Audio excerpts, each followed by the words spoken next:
بسم اللہ الرحمن الرحیم وبہ نستعین اما بعد۔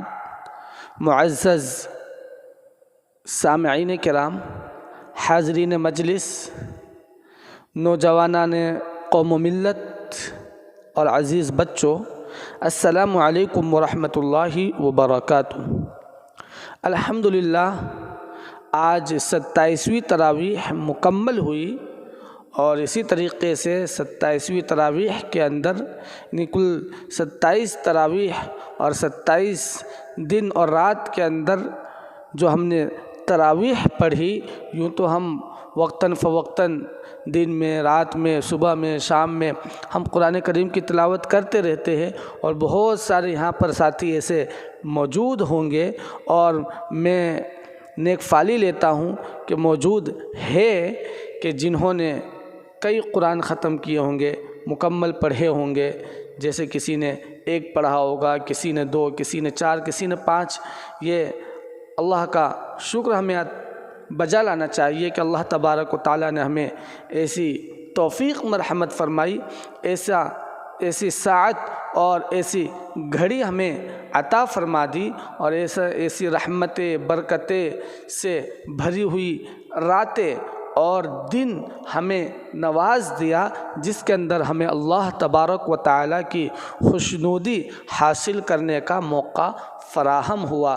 تو بات یہ عرض کر رہے تھے کہ اللہ تبارک و تعالیٰ نے ہمیں ان کاموں کے لیے اور ان عبادات کے لیے چنا، یہ اللہ کا شکر ہے۔ تو بہرحال آج یہ تراویح کے اندر قرآن کریم کو مکمل پڑھا گیا، سنا گیا۔ تو آج جو تلاوت ہوئی ہے، تو آج کا بیان تراویح سورہ بینہ سے آخر قرآن پاک کی تلاوت پر مشتمل ہے۔ نیکوکاروں سے اللہ خوش، اور اللہ سے نیکوکار خوش۔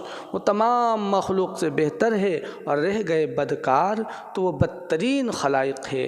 روز حساب کو ہم ایسا انصاف کریں گے کہ نہ کسی کی ذرہ بھرنے کی ضائع ہوگی، اور نہ کسی کی ذرہ بھرنے کی چھپی رہے گی۔ دراصل انسان ناشکرا ہے، اور وہ اپنی اس کمزوری سے واقف بھی ہے، مگر مال کی محبت اسے بے راہ رکھتی ہے۔ لوگوں، قیامت کی ہولناکیوں سے ڈرو۔ تم اندازہ نہیں کر سکتے کہ دوزخ کی دہکتی ہوئی آگ کیسا عذاب ہے۔ دولت کی ہوس نے ہمیں اور تمہیں اللہ سے غافل کر دیا ہے۔ قیامت میں ہم سے اور تم سے ضرور اس کی باز پرس ہوگی، اور تم ضرور دوزخ کو دیکھو گے بجز نیک لوگوں کے۔ انسان عام طور پر خسارے میں رہتا ہے۔ ارشاد ہوا کہ چغل خور اور بخیل دوزخ کی بھڑکتی ہوئی آگ میں ڈالے جائیں گے۔ کیا تم نے دیکھا نہیں کہ کافر بادشاہ ابرہہ نے خانہ کعبہ پر ہاتھیوں سے حملہ کیا، تو اللہ نے اپنے پرندوں کے ذریعے سے کنکریاں برسا کر اس کے تمام لاؤ لشکر کو تباہ و برباد کر دیا۔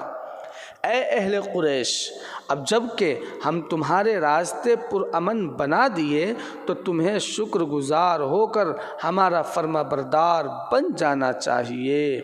ارشاد ہوا کہ یتیموں اور مسکینوں کو جھڑکنے والے ریاکار بخیل بدبخت ہے،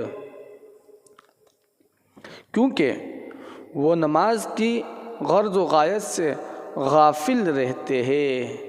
اے محمد صلی اللہ علیہ وسلم، آپ دشمنوں کے طعنے کا اثر نہ لیں۔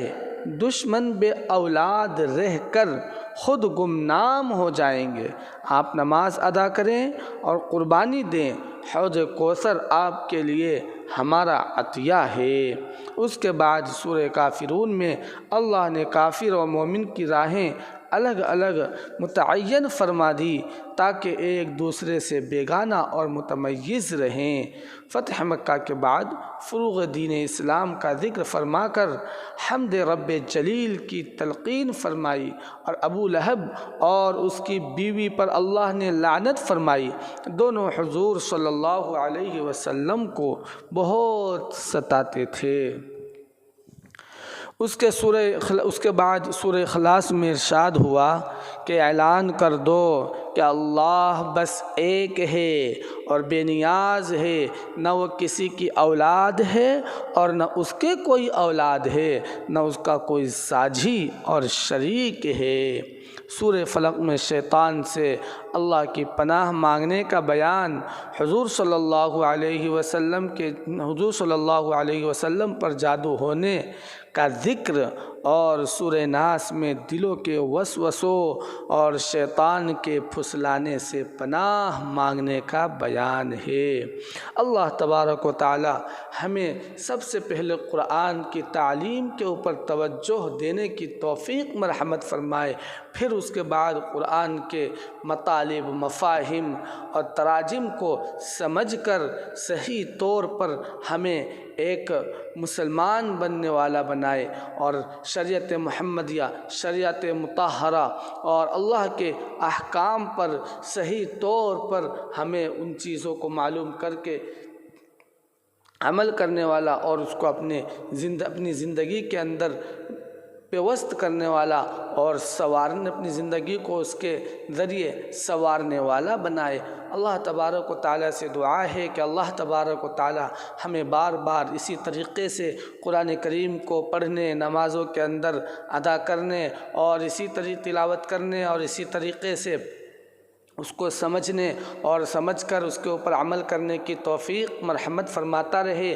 اسی طریقے سے ماہ رمضان المبارک جیسا متبرک مہینہ اور رحمت و برکت سے بھرپور مہینہ ہمیں اس سے نوازتا رہے۔